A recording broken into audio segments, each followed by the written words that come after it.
What up, TCK Potters? Welcome back to the program. I'm your host, Sky Guasco. This is another episode of the Candlestick Kids Fantasy Football Podcast.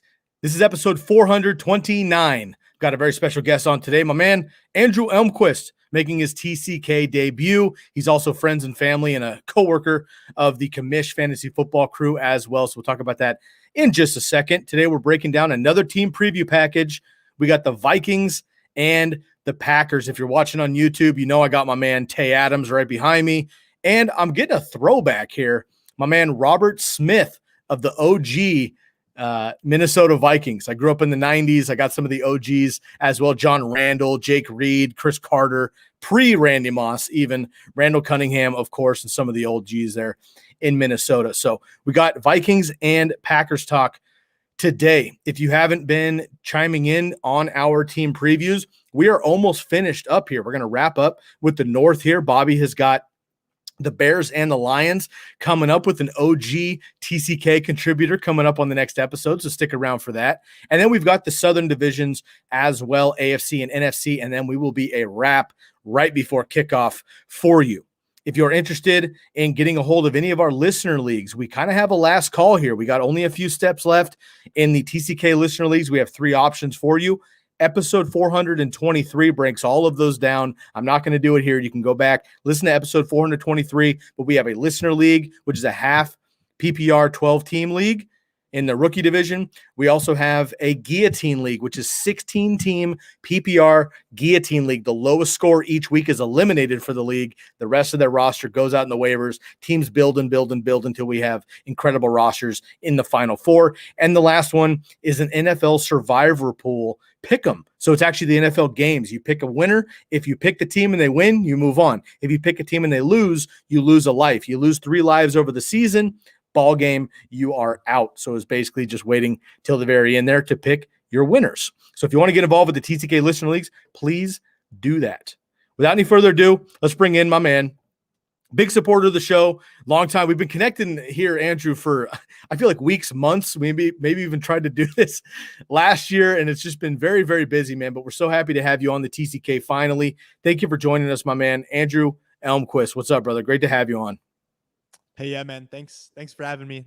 This is actually only my second ever podcast for fantasy, and my first one was on Monday with the guys at the commish. So super happy to just kind of be diving right in. This mic isn't even mine. Just borrowed it from a buddy. So yeah, just super grateful to be here, and just looking forward to breaking down the Pack and the Vikings with you.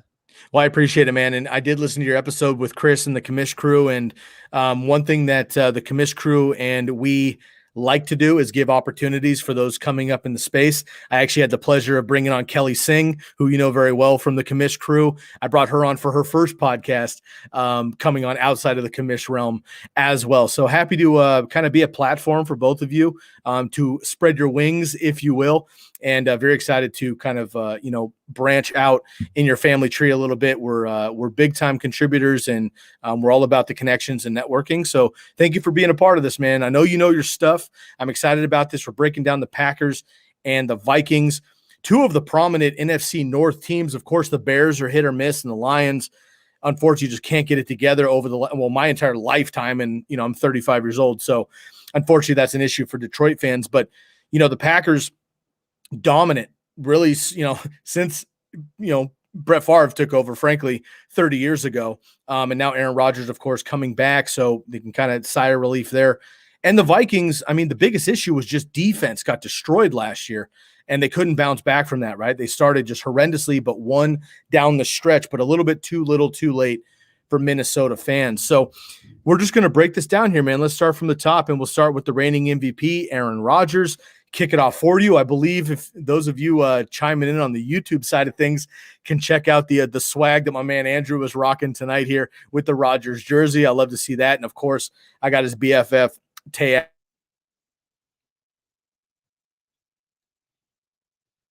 Let's get into Aaron Rodgers here. Can he repeat as an MVP? What do you expect for fantasy football? And again, he and Tom Brady are kind of that upper echelon quarterback that doesn't run the ball. They don't have the rushing upside that these other guys do, but they're still ending in the top 10, maybe the top 8 space ultimately, are you comfortable drafting Aaron Rodgers as your QB1? I'll let you take the floor here, man, with the reigning MVP.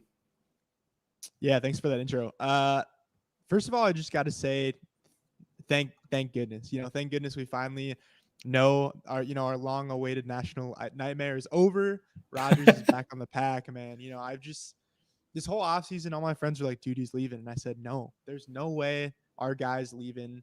Didn't necessarily love how he came back, just with all the drama and whatnot. But I think that we are truly going to see another dominant season from Rodgers. I think, I don't think it's apt or it's great to predict an MVP of him again, just because, repeating is obviously almost never been done before. Only a couple guys have done that.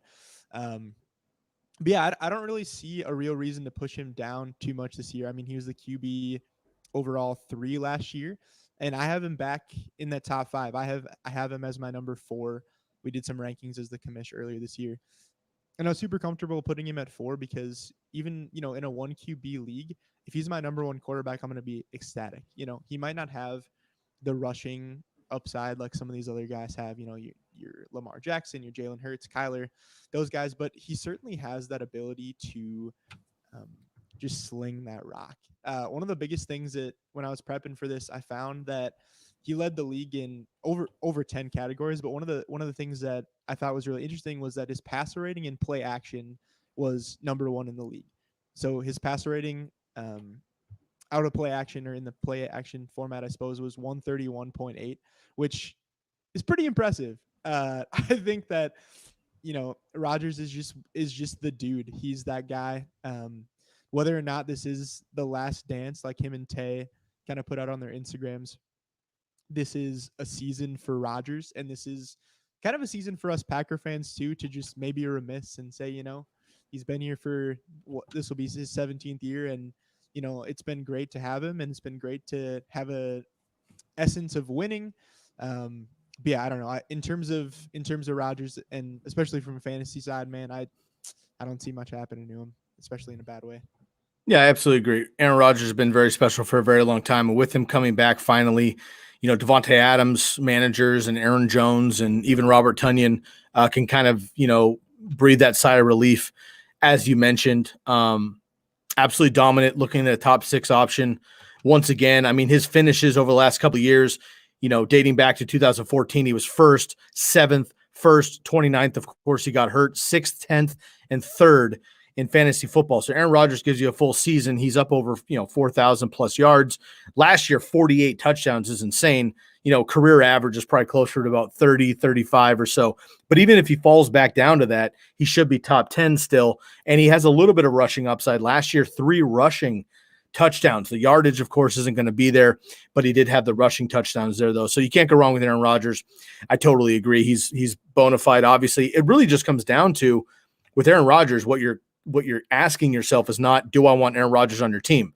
Yes, obviously you do. What you're asking yourself is, do I want the type of the type of quarterback that Aaron Rodgers is, or do I want one of these like high upside, rushing quarterbacks that bring me another level?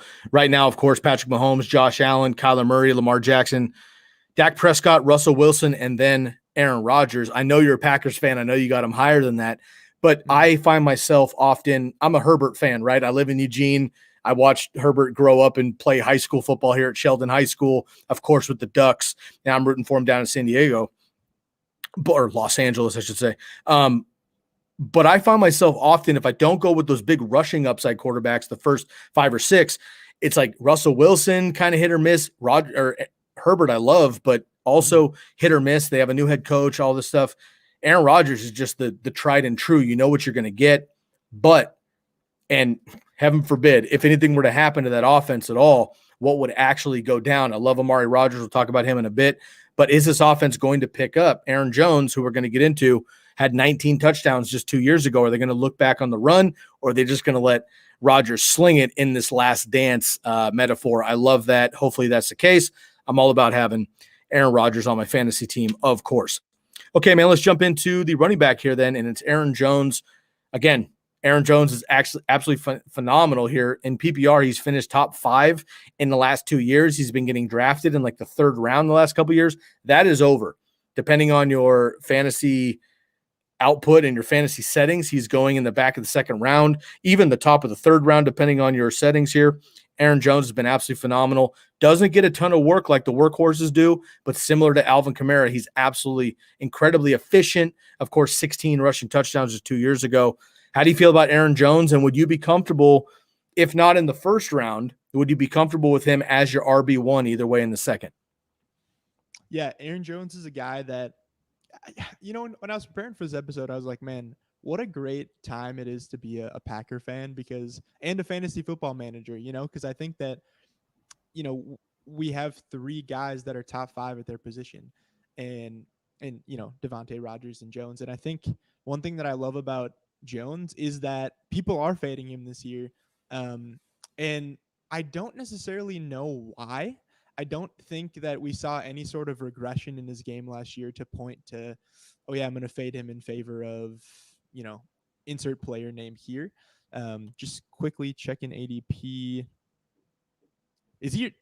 I'm seeing 9th on running backs. Is that what you have too for Fantasy Pros? Yeah, I have got him. Let's see here. I've got him at number 7. In, let's see, PPR, he's going at number 8. So either way, 7, 8, 9. Okay. Yeah. So, I mean, I like him more this year than guys like, maybe Chubb or Zeke that are going ahead of him. Chubb specifically because Chubb doesn't have those receiving chops really at all. And yeah, so if I walk away with Jones as my RB1, I will be more than happy. But man, if he's my RB2, I'm going to be ecstatic. If I get someone like, I don't know, Austin Eckler in the 1st, I think he's going to have a big year, or Kamara or someone like that. And then I can get Jones. I'm starting off with guys with not only great talent and a great floor, but also who can get that receiving chops and have upside as well. Really love Jones in the passing game. 5.5 yards per attempt last year, 10th in targets for running backs. I don't know. What's not to love? Right now, he's going as the running back 1, 2, 3, 4, 5, 6, 7, 8. Running back 8 right now in ADP, going ahead of Chubb, just behind Jonathan Taylor, ahead of Saquon Barkley currently. Of course, we don't know what's going on with him. And Austin Eckler right there behind him. In the 1st round, though, he's the 11th pick overall. So it's going to be really interesting to see how he actually looks long-term, because if I'm in the 1st round, I might be looking at Travis Kelce, Devonte Adams, could be looking at Tyreek Hill, even Stephon Diggs if I'm in a full PPR league. And I want that. If I'm in a 3-receiver league, I need an extra receiver. I might be looking at one of those guys over Jones. I love Aaron Jones. I would prefer if somehow he were my RB2, to be honest with you. I know what his numbers say. I know what his capabilities are. I just have a feeling that Aaron Rodgers, even coming off of his 48, career high passing touchdowns and MVP and all this stuff, if they don't win the Super Bowl again, I think it's just his last thing to do is to win maybe back-to-back MVPs. And the way he's going to do that is to be throwing the ball, constantly. He had 7 touchdown passes off the 1-yard line last year. That's unheard of, right? That's taking away a lot of what Aaron Jones is able to do off the 1-yard line. 2 years ago, Aaron Jones had 16 rushing touchdowns and Rodgers fell. So are we going to see like them equal out where they're both going to be excellent, or is one of them going to spike again? If one of them is going to spike, I'd put my money, of course, on Aaron Rodgers running the team. So I love Aaron Jones. He's not a 1st-round pick for me. And if it's not full PPR, then Nick Chubb is definitely ahead of him, in my opinion. Jonathan Taylor and Saquon Barkley are behind both those guys, though. I've got Jonathan Taylor at number 10 right now because we don't know what's happening with Quentin Nelson and Carson Wentz. And then Saquon Barkley is my running back 12 because I'm just not going to deal with my headache. But Aaron Jones is absolutely phenomenal. And if he were to blow up, nobody would be surprised. Right. Let's turn it over here and let's talk about one of my favorite players in the entire NFL here, and that is Davonte Adams. Let's pause. Would you like to get into anything about Corey Dillon here? Jamal Williams leaves, or Corey Dillon. AJ Dillon. AJ Dillon. Sorry, man. I'm way OG today. My bad. You're good. AJ Dillon. Would you like to bring anything else about AJ Dillon here? Of course, last year, 3rd string. He finally got some reps in that Titan game in the snow. Nice, ripped off a great run, kind of shades of Derrick Henry, if you will. Jamal Williams now, who I think is a great running back and way underrated in Detroit. is now gone. So he's that bona fide number 2. Before we get to Davonte Adams, I hate to put the cart before the horse here. Would you like to mention anything about A.J. Dillon possibly? Yeah, I mean, first of all, shout out to Josh McDonough. I know he's going to listen to this. He hates A.J. Dillon with a burning passion. I will say, to Josh's credit, though, he's not liked him from the very beginning. Like he didn't like A.J. Dillon before it was cool. You know what I mean? So like, shouts out to Josh for having the conviction and sticking with it. But yeah, he and I have kind of gone at it over draft day when he got drafted. We were doing rookie previews last year, and he and I kind of went at it. But I like A.J. Dillon, but he doesn't, and he's done it from the beginning. That's funny. Yeah. So just quick shout out to Josh. Love you, bro. But I wrote in my notes here, freaking love A.J. Dillon, man. I think that's one thing that the Packers didn't have, when it was the Jamal Williams and Aaron Jones, is they don't have that kind of bruiser, like Derrick Henry-esque back like you were talking about.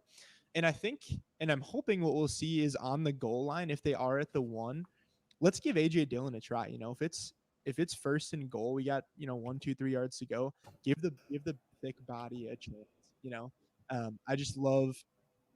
I love how big he is. He's listed, I don't know if this is true, listed at 247, at least from what I saw. Maybe that was his college playing days. But he's huge. And I think that could be a really good compliment to Aaron Jones. We have also seen some reports out of camp that Dillon has been catching some balls, and he's looked good doing it. And that was sort of the knock on him coming into the pros. So overall, I do like Dillon. I'm probably not going to take him anywhere probably before the 10th, 11th round. He's going to be a later round guy for sure. But if we can, if you can, I say he's worth the risk there for potential reward. I agree. I think A.J. Dillon has the potential to do a lot. But again, it's like, if I'm a little bit concerned about Aaron Jones getting the work and A.J. Dillon potentially coming in on top of that with Aaron Rodgers, I'm not going to fade Aaron Jones per se because of A.J. Dillon, but I do think that Jamal Williams took away a lot of work and frustrated fantasy managers because we knew that Aaron Jones can do it all, but do the Packers actually want him to? Matt LaFleur seems to want more of a committee led by Jones, obviously, but a little bit concerned about that too. So, Josh is right. A.J. Dillon's probably not a bell cow. He's certainly not Derrick Henry, so let's not get it confused. But I do think that he is somebody that could come in the fourth quarter. The Packers build some pretty big leads.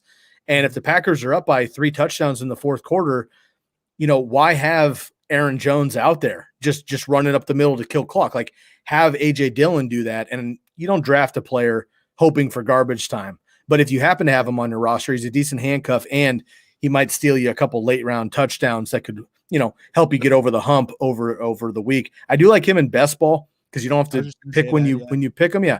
So I think I'd be okay there, and we'll see what happens with Aaron Jones. Obviously with the extension and everything else there in Green Bay. Yeah. And I did have one more thing. I know you talked about the committee approach a little bit. There's one more guy in the Packers backfield, and his name is Kylan Hill. And coming out of college, I actually really liked Kylan Hill. I thought he, in 2019, he had 1,350 yards, and he was running like 5.6 yards a carry, which I really liked. And it sucks that he's on the Packers, honestly, because I think, put him on a team like the Falcons maybe, or someone who really doesn't have they drafted Javian Hawkins. So what? Put Kylan Hill on that team, alongside Mike Davis, and I think he's maybe got a chance. And he's definitely, if you got a deep bench in a dynasty league or something, maybe keeping him in your taxi squad for a couple of years as a flyer or something like that. But I don't know if if you've talked much about Kylan Hill, but that's kind of my thoughts on him as well, just to round out the backfield. We haven't talked about Kylan Hill in months. We did all of our rookie previews and things, so we talked about him quite a bit in April and May. We haven't done it recently, but I do know the one person who I will give a shout out here to, Tyler Moss, been on the show quite a few times, mutual friend of the TCK. He from the off the bat in before he got drafted, he was with Kylan Hill, bummed that he went to the Packers because he's buried just like you, but really believes in the talent. So again, another deep dynasty stash, probably not going to be useful anytime soon, but definitely a name to keep an eye on. Okay, we've buried the lead long enough, man. Let's talk about our boy Devonte Adams. Devonte Adams is one of my top 3 players in the league. And I just love the way he plays. I watched a video clip of him doing an instructional on his route running one time. And when you watch him closely, you notice that he doesn't use his hands to get off the line with cornerbacks and press coverage. A lot of wide receivers are taught to kind of fight the hands away, get past and move a swim move or whatever. He's all feet. So his feet are so good. Adam Thielen's the same. He's all feet, so he can get open off the line of scrimmage. So you're looking, they run press coverage off the 3-yard line for the Packers, and Aaron Rodgers throws, a little out route or something to Davonte Adams. He's open by like 4 yards. You're like, how the hell is that possible? He beats people off the line of scrimmage, and that's just a very special quality here. Adams is coming off the highest fantasy points per game average since Jerry Rice in 1987, 23 fantasy points per game in 12 games, right? Yeah. So he would have been even more dominant the way that he was. Davonte Adams is my man. Give it to me.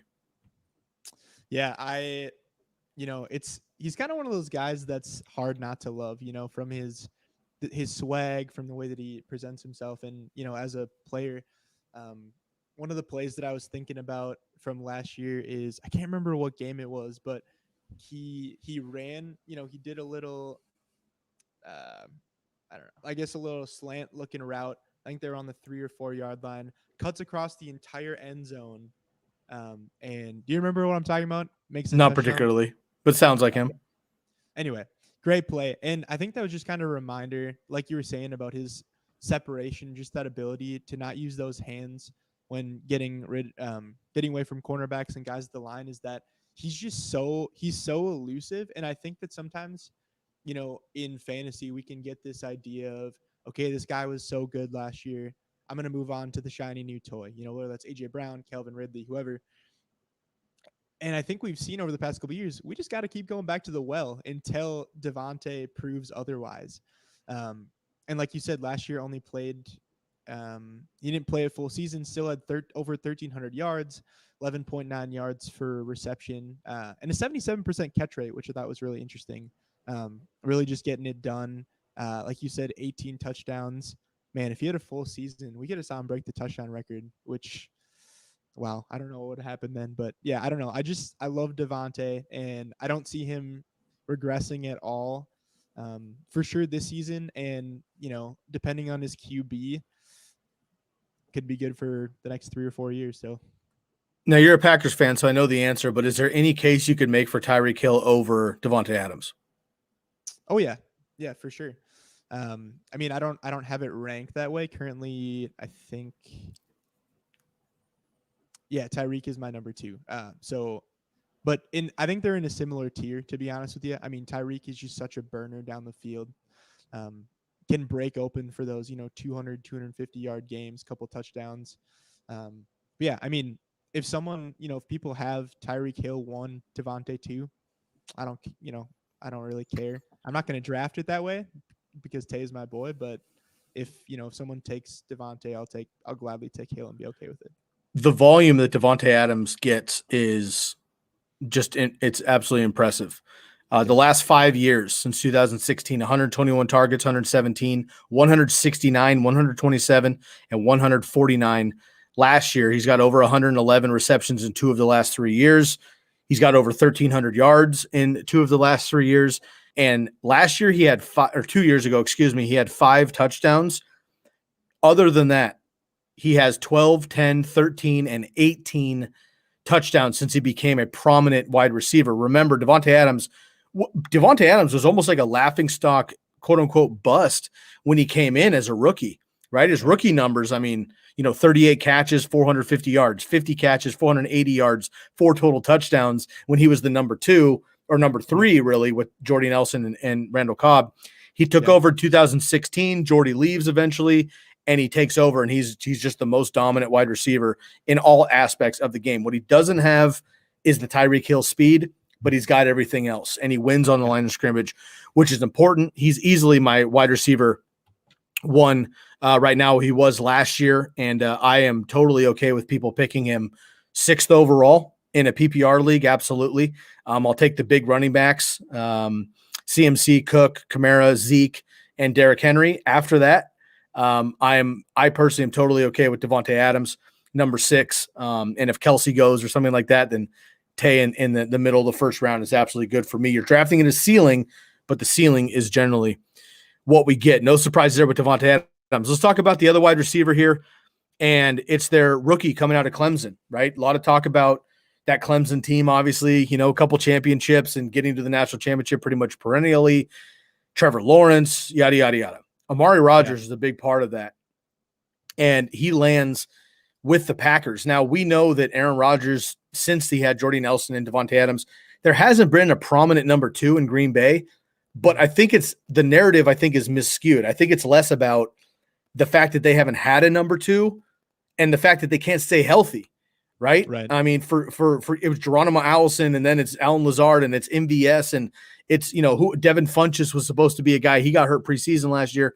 They haven't had an option to give a number 2. They bring in Randall Cobb, for goodness sake, this year to just be another reliable asset for Aaron Rodgers to take some heat off of Davonte Adams. Hopefully this kid, Amari Rodgers, who I like a lot. I love Clemson receivers, by the way. Their pedigree for Clemson receivers is insane over the years. But Amari Rodgers coming in is real hot. He's a great rookie stash in rookie dynasty leagues. I wouldn't expect a huge year yet, but if Davonte Adams isn't franchise tag next year and he leaves, it could be Amari Rodgers stepping up in year 2 here for Green Bay, whether it's Jordan Love or somebody else. But how do you feel about the rookie here, Amari Rodgers? Yeah, I was super stoked draft day, and I was super stoked about Amari Rodgers until, I don't know, a week and a half ago when we signed Randall Cobb. Because I don't know, I thought that there was a pretty clear role for him to be that wide receiver 2 this year. Probably the 3rd or 4th target. If assuming, Cobb's not there, probably a 3rd or 4th target after Tay, Jones, Tunyon, if we're counting him too. But yeah, I love Amari. I think that he played super well his senior year. 1,020 yards is pretty good. 7 touchdowns with T-Law. Definitely spreading.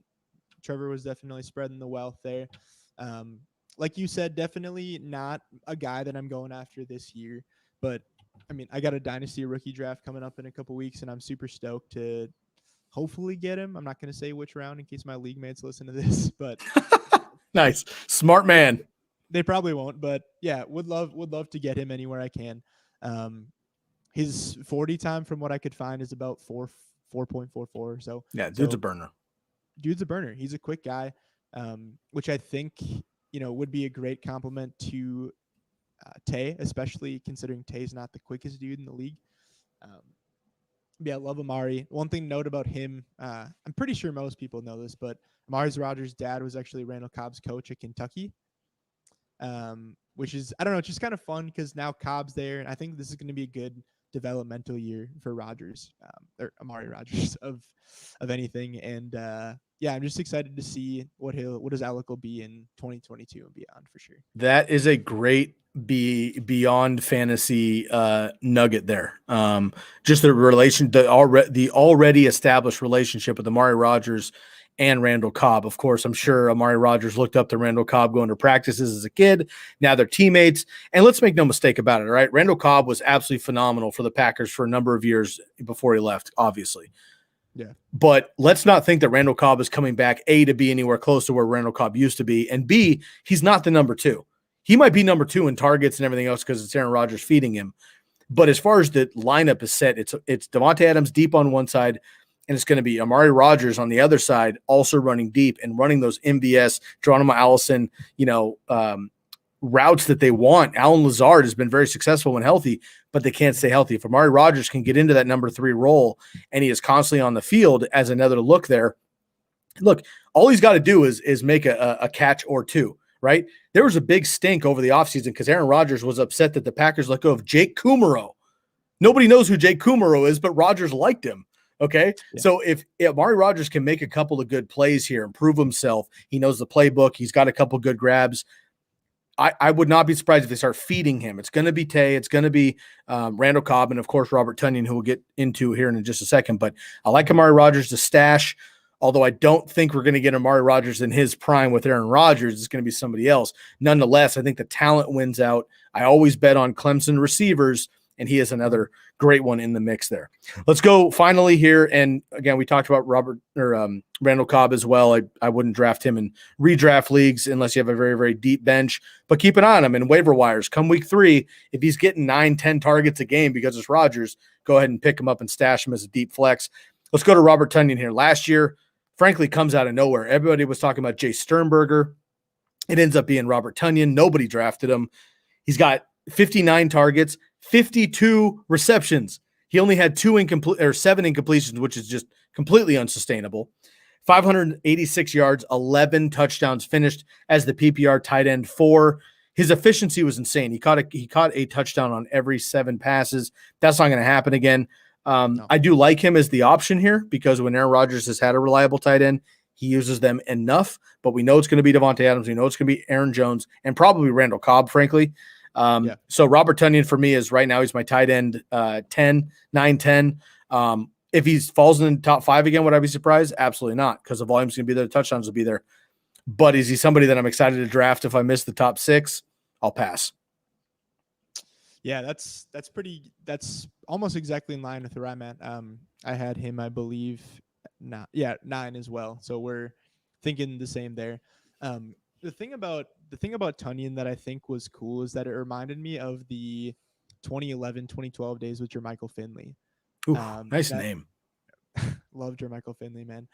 And in 2011, Finley had 92 targets, and he had 87 targets in 2012. 8 touchdowns in 2011. That was kind of where Finley made his name. But what I think what's notable about sort of the Finley and Tonyan connection I'm making here is the fact that Rodgers found a guy that he, can connect with. He found Big Bob, as they call him on the team. Gosh, I love Big Bob. Really good guy. I don't know are you familiar or are you a fan of Pat McAfee's show at all? Oh, yeah. Okay. Yeah, watch him all the time, and Tonyan was on there, and he's just, I don't know, he's one of those guys that's super fun, great guy in the locker room, and I think Rodgers really trusts him, which is going to be good for his fantasy outlook. Like you said, I think everyone in the fantasy community talks about the positional advantage that having the top 3 guys at tight end is, but if I punt in that position, if I'm not going to take a tight end till the 6th, 7th, 8th, if Tonyan's my tight end 1, I'm gonna be pretty happy about it. I like that, and that's fair. Again, I think you just need to temper expectations. Do not expect another season of 11 touchdowns from Robert Tonyan, but with the volume and Aaron Rodgers, anything can happen. All right, that's a wrap on the Packers. I appreciate that. Thank you, Andrew. We're going to just take a quick commercial break. I'm going to pay some bills here. I'm going to throw out a couple of sponsors. Andrew, why don't you go ahead and take yourself a water break here? I'll boot you off quickly. You just pay a couple bills, and then we'll bring you back on, and I am going to get into the Minnesota football Vikings. We'll be back in just a couple of minutes here with Andrew Elmquist, my good man, coming on. You can find him on Twitter, Andrew Elmquist1, also a part, of course, of the extended Commish Fantasy Football Podcast family. All right, y'all, let's get into a couple of our sponsors here. I'm going to start with Draft with Red Zone. It is that time of year, once again, that we are getting together for live drafts. Where I live, things are still pretty quarantined down, but if you're in the South, if you're in parts of the Midwest, the East Coast, things are opening up, and you can have your live drafts again. So make sure you go to draftwithredzone.com. Use the promo code TCK for 10% off. If you're watching on YouTube, I'm going to show you the package in which you get. You get the draft board, 3x5 draft board. You get all of the player names and tags. You get a $50 championship ring that they will engrave your league name and the league year and your team name on it for you at the end of the season. You have some smack talk cards. You have some fun putty that you can put up onto the wall so you don't have to rip duct tape off of your wall there. So check out draftwithredzone.com. Use the promo code TCK for 10% off of your Red Zone draft board. Next up, of course, I got to give a shout out to my friends at the Jersey Jungle. DM them on Instagram at the Jersey Jungle. Use the promo code TCK to receive 10% off of 1 or 2 jerseys, 15% off of 3 or more jerseys. I have some in the mail on its way. I will reveal those as soon as I get them as a kickoff present to myself for our busy summer.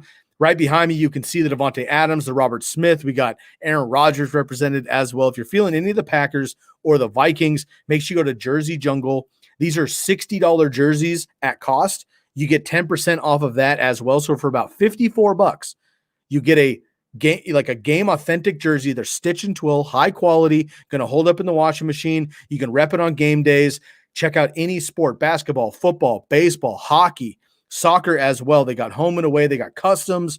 Check out the Jersey Jungle at the Jersey Jungle on Instagram. Use the promo code TCK for 10 to 15% off. And finally, I'm going to give a shout out to a new sponsor. This is Expand the Box Score. Bobby has been repping Expand the Box Score for quite a while because he writes for Expand the Box Score. We have just got a new sponsorship from Expand the Box Score for our listeners throughout the month of August. Listen to this. Use the promo code TCK on expandtheboxscore.com and you get basically everything that PFF gives you as well for $20. $20, not $50, not $80, not $100 for some of these other websites. $20. You get Expand the Box Scores, analytical data, NFL advanced statistics. A lot of you are curious where Bobby and I get a lot of our numbers. Expand the Box Score is a resource that we use. $20. They also are giving you a free 4-day trial. So you can go on there, use it for 4 days with the promo code TCK. If you hate it, stop using it. If you love it, which you will, it's $20. It'll take you down to the rest of your drafts here through the rest of your season, and you can start being analytically dominant as Bobby and I are as well. So go to expandtheboxscore.com, and at checkout, make sure you use the promo code TCK for $5 off. You get it for $20, and you get a free 4-day referral and a trial. I know when you try it, you will enjoy it. So once again, shout out to our new sponsor, Expand the Box Score. Okay, let's see. Once again, bring on my man, Andrew Elmquist, back onto the program here. He just broke down the Green Bay Packers and clearly a Green Bay fan, which is always fun. And that's what we've been doing on these series here. Now it is my turn to turn it over to the bitter rivals, the Minnesota Vikings. Now, again, as I mentioned at the top of the program here, the Vikings have been a very good football team and they can beat anybody any given Sunday, but they can't string together the wins. And a lot of that has to do with Kirk Cousins. Kirk Cousins is a good NFL quarterback. He has some great NFL games. Every season, he seems to have 2 games where he goes for 400 yards and 4 touchdowns, but then he might have a game the next week where he goes for 250 and 1 with 3 picks. We can't have that, right? Let's start with Kirk Cousins. Of course, we got Dalvin Cook, Justin Jefferson, Adam Thielen, and Irv Smith as well to cover. We'll start with Kirk Cousins here. Kirk Cousins has now finished, surprisingly, the last 3 seasons, he's finished as a QB 18 or better in fantasy football. I know a QB 18 is not incredible. That's not what you're looking to draft, but he is a safe quarterback. If you punt quarterback and you look for a late QB, Kirk Cousins is a great option. Super flex or double quarterback, 2 quarterback leagues, Kirk Cousins is an excellent second option. And frankly, the way people draft him, he's probably a 3rd option in those leagues. He's got great week winning upside on a big game, right? Justin Jefferson and Thielen go off. Dalvin Cook takes a 70-yard screen to the house. Kirk Cousins gets those points as well. He's a safe quarterback. He's going as the QB 16. I've got him at QB 15, so I'm going to give him a bump there. Through Cousins' first 6 games of the season in 2020, this is where it gets dicey. He's usually a slow starter over the last couple of years. First 6 games of 2020 last year, 11 touchdowns, 10 interceptions, 245 passing yards per game. However, over the final 10 games of the season, 24 touchdowns, only 3 picks, 279 passing yards per game, and Dalvin Cook was still getting his. We know the offense runs through Dalvin Cook, but Kirk Cousins still very efficient. He was able to calm down. Kevin Stefanski leaves and goes to Cleveland. He gets a new offensive coordinator. We're sticking with A. Kubiak. Gary Kubiak's son is sticking with them in Minnesota. I like Kirk Cousins. He's a safe quarterback. He's not going to win you weeks, but he's not going to lose you weeks earlier. In fantasy football, you need fantasy points. Kirk Cousins is good for 20 to 25 on a week. He's got a couple 40-point spikes in him as well. How do you feel about Kirk Cousins, Andrew? Are you, I know nobody's excited to draft him, but if you don't get a top-end quarterback, would you be willing to settle for Kirk Cousins late in your draft? Yeah, Kirk, similar to you, Kirk Cousins is my QB 14 this year. So I nice. put him in ranks. So you and I are both ahead of ECR. Yeah, and I think the reason why is that the reason why I'm ahead of maybe ECR and you and I, Kirk Cousins isn't a sexy name, kind of similar, not Aaron Rodgers-esque in this way, but like he doesn't run the ball, he's not a mobile threat. And I think that his upside is definitely capped at that. Certainly as those 40 week spikes, but definitely drafting Kirk for that safe floor. If I'm in a 2 QB league, Superflex or otherwise, I'd love to have Kirk as my QB2. That really safe floor, drafting someone with a higher upside as my QB1. But yeah, I like him this year. I think that he's got some great weapons. Definitely, they stayed the same since last year, and I think that that's gonna stay good. The only thing that I'll mention, this is pretty big in my circles, at least, living in Minnesota, being a Packer fan, surrounded by Vikings fans.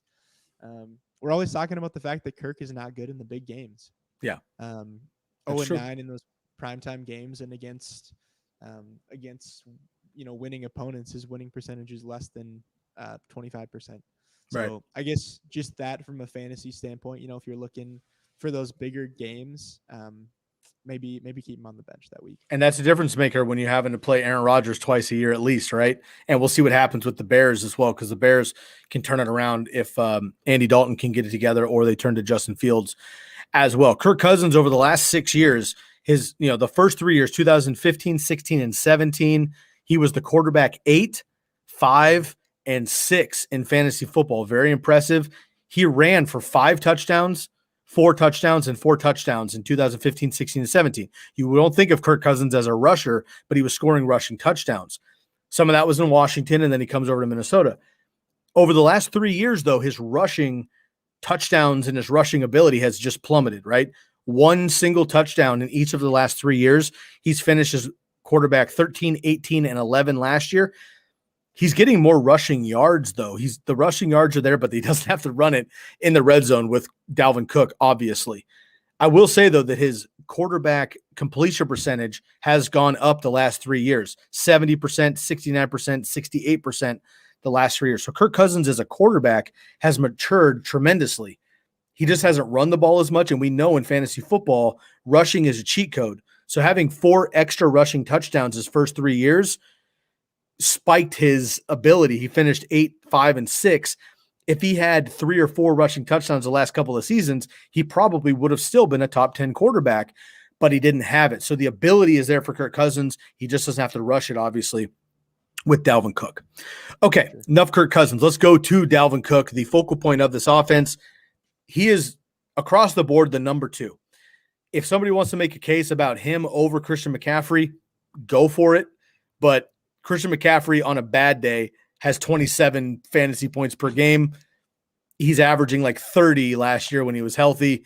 It's CMC at number 1 for me in all formats. But number 2 in all formats easily is Dalvin Cook. He finished number 5 and number 3 over the last 2 seasons, only playing 14 games in each of those last 2 seasons. Of course, as a rookie in 2007, he only played 4 games, only played 11 the second year.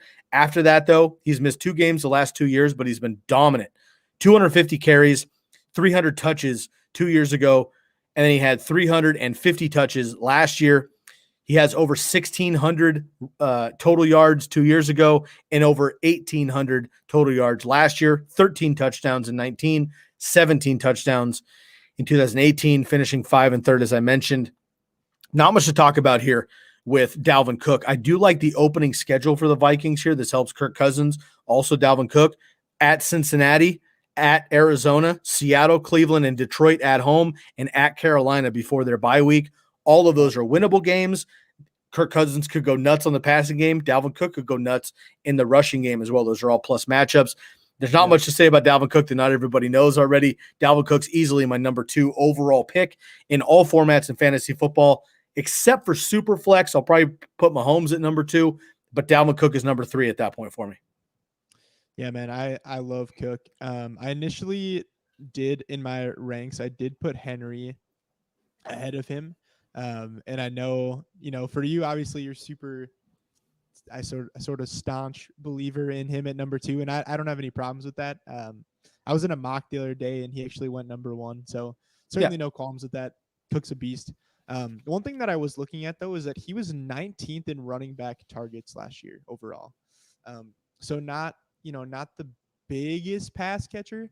But I mean, he did so at a rate of 8.2 yards per reception. So while he maybe wasn't targeted as much as some of the other guys that you've covered so far this year, he's doing it at a highly efficient rate. And so I think on the ground, in the air, Dalvin Cook's the man, and I don't think we need to go too much more into it because everyone knows.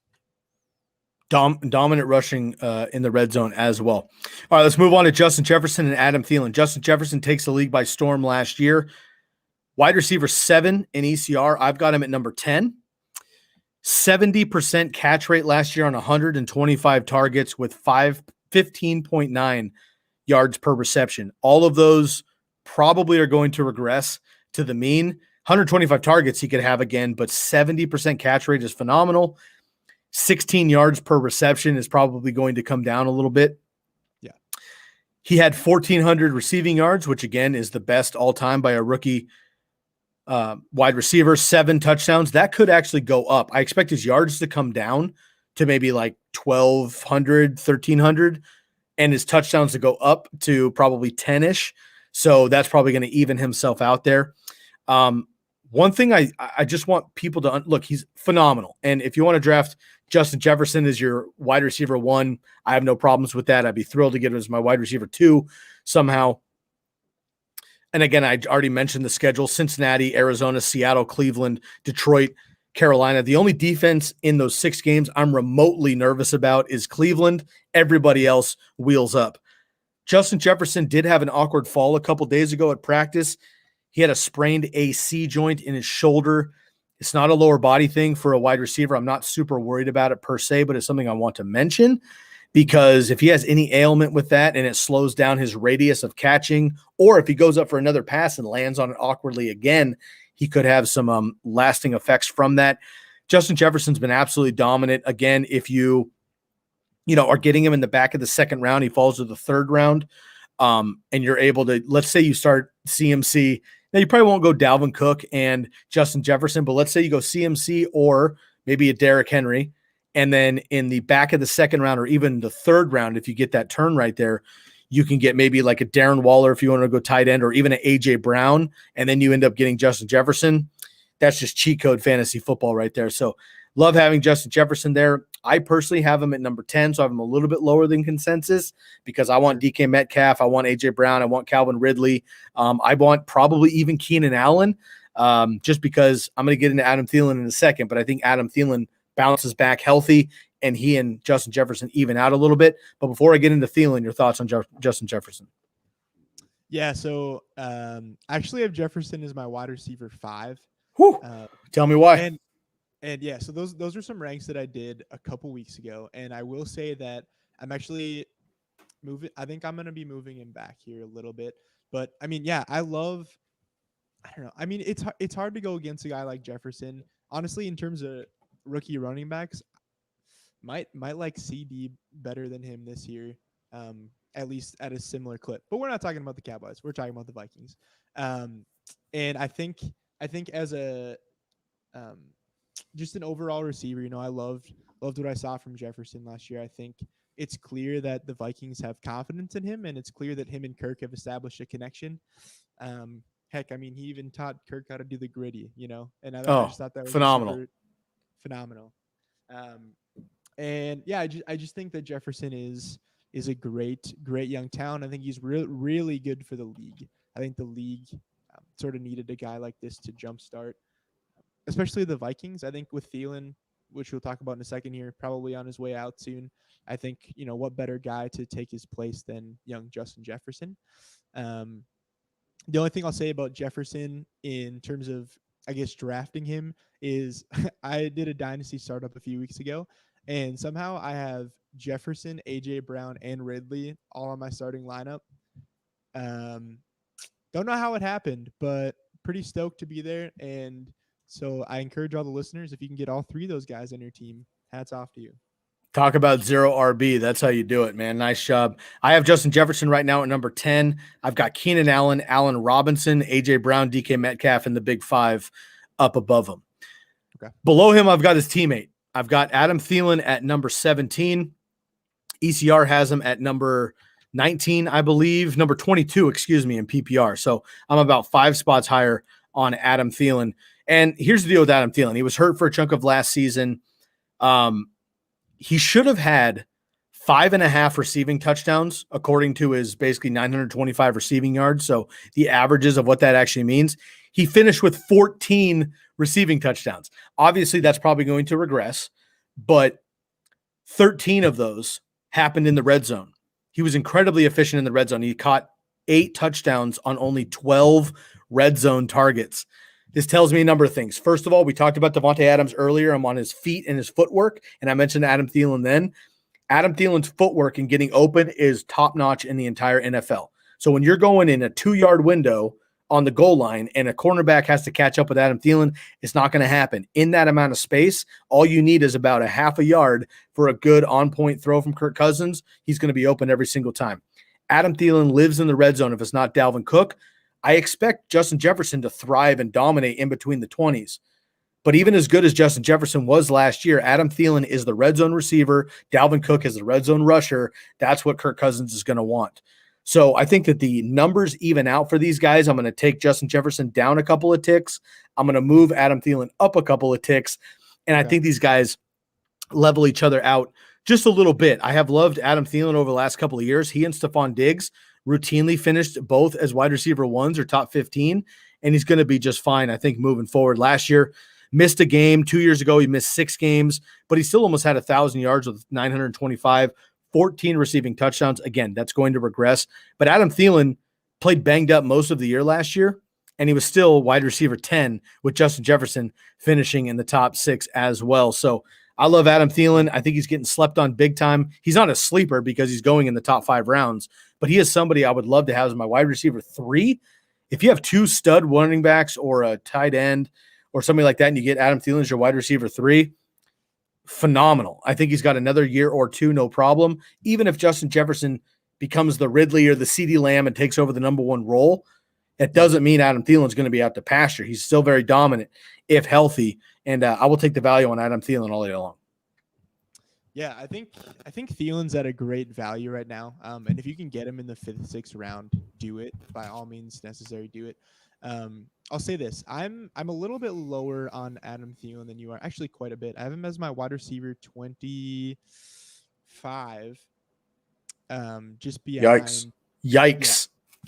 Yeah. And you know that there's a couple things that go into that. There's a couple guys that I'm ridiculously high on this year. I think like Claypool, Chark. I think Brandon Ayuk's gonna have a really good year. So all those guys I have just a little bit ahead of him because of a myriad of reasons, right? Don't need to get into those, otherwise we'd be here for another hour.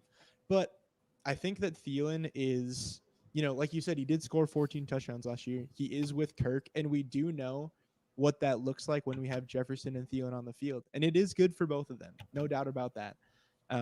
But for me, for whatever reason, I think that because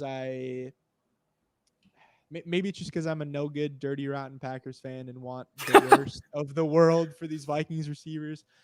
No, I mean, Thielen's a great guy, you know, on and off the field. He's a truly great man. But I guess I'm just fading him a bit this year. But like I said, you know, 5th, 6th round, maybe even 7th round if he's still there, I'm taking him. I'm in a lot of leagues with Vikings fans, so it's probably not going to be there at that point.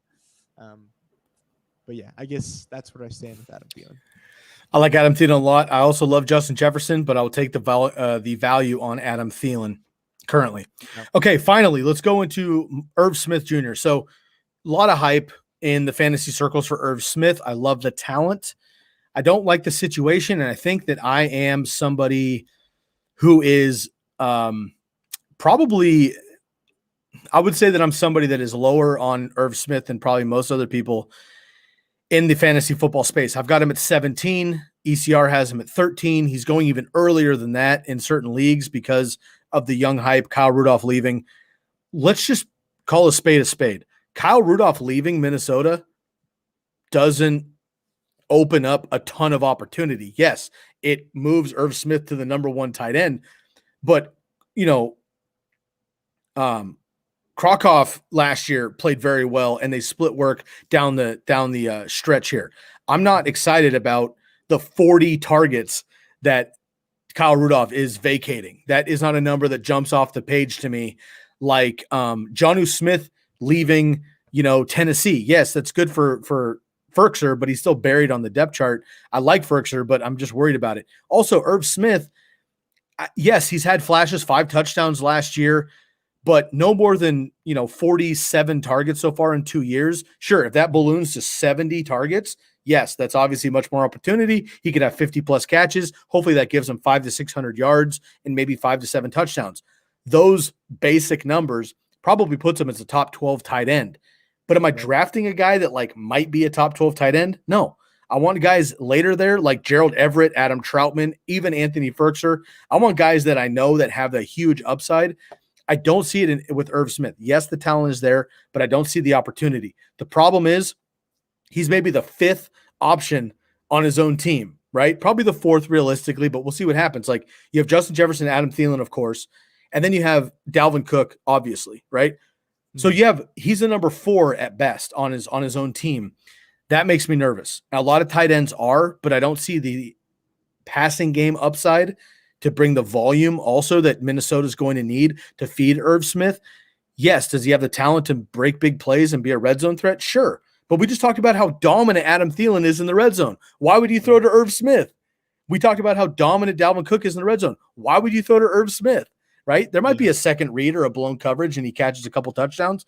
Sure. But Justin Jefferson's going to be in between the 20s. The offense runs through Dalvin Cook. It runs through Adam Thielen. In the red zone, you're going to have Dalvin Cook and then a play action. Look at Adam Thielen. Then maybe Irv Smith on the back end if he gets by Justin Jefferson. Again, I don't hate the player. I don't like the situation. Irv Smith is not somebody I'm drafting anywhere. If he's on your sleeper list because you want to call your shot, fine. If you call it a breakout, fine. It might actually happen. I don't see him being a Logan Thomas, Mark Andrews, TJ Hawkinson from the last couple of years. Could he blow up in the future? Absolutely. I don't see Kyle Rudolph vacating enough to make Irv Smith worth my time in fantasy football. I'm going to just pass on him.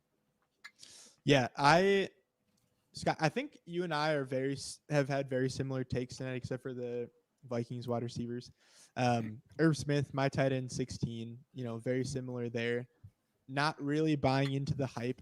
I'll say this though. I was looking into some statistics of when Kyle Rudolph wasn't on the field because it was weeks 14 through 17. Very unbelievably small sample size where it was just Irv Smith basically. And what I found was in that time, he actually was the number 4 tight end in terms of points per game. And like I said, well, it's a super small sample size, 12.8 points a game. If we look at that at a full season, last year that would have been good enough for tight end 5 on a points per game scale. And so while I'm not saying that I think Irv Smith is going to be a top 5 tight end this year, definitely not saying that. What I am saying is that I am curious to see what it is like with no Kyle Rudolph. I don't think Conklin is anything special on that team. And so in terms of tight end targets, I think he's going to get the lion's share, if not all of them. I wouldn't be surprised if he was a top 10 guy this year, to be honest.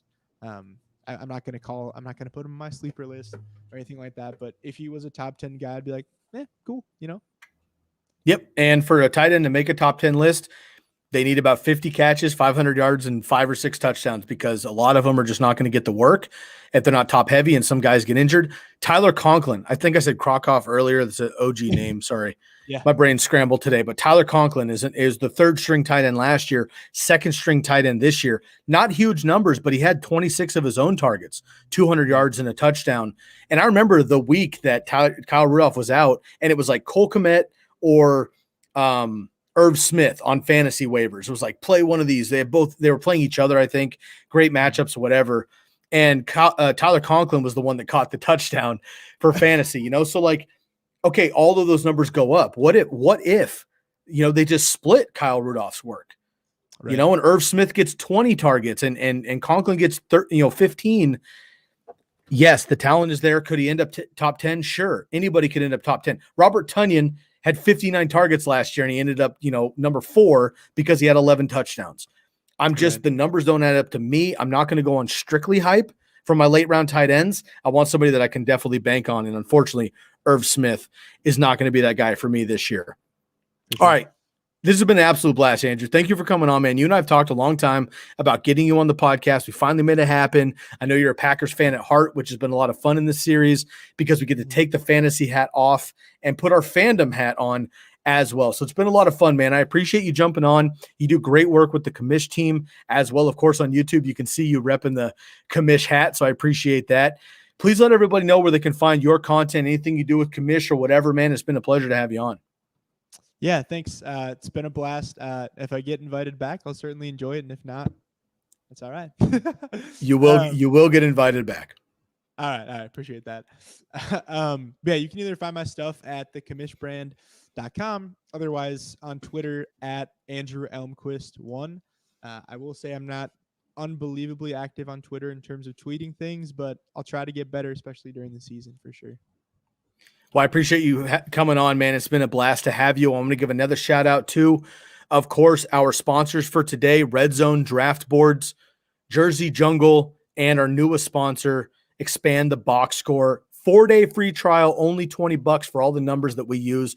Go dig it. Tell them TCK sent you to all 3 of those avenues. And again, extended heads up and shout out to our family from across the country, to our commish brand. Of course, we just had Kelly on recently. We've had you on now, Andrew. We had all the boys on over the last couple of years. Chris and I just did an episode on the commish side that I'll repurpose as well, with just players with big names that don't have as big a value. So make sure you check out that episode as well on the commish side, and I'll repurpose it for us as well. Andrew, it's been a blast, man. Thank you for coming on. Of course, TCK Potters, you can find me and all of my content with the TCK at Sky Guasco on Twitter, SKYGUASCO on Instagram, fantasy football _TCK pod. You can find all of our podcasts, 429 worth, on the Believe Podcast Networks. Make sure you leave a rate and review. We really appreciate it.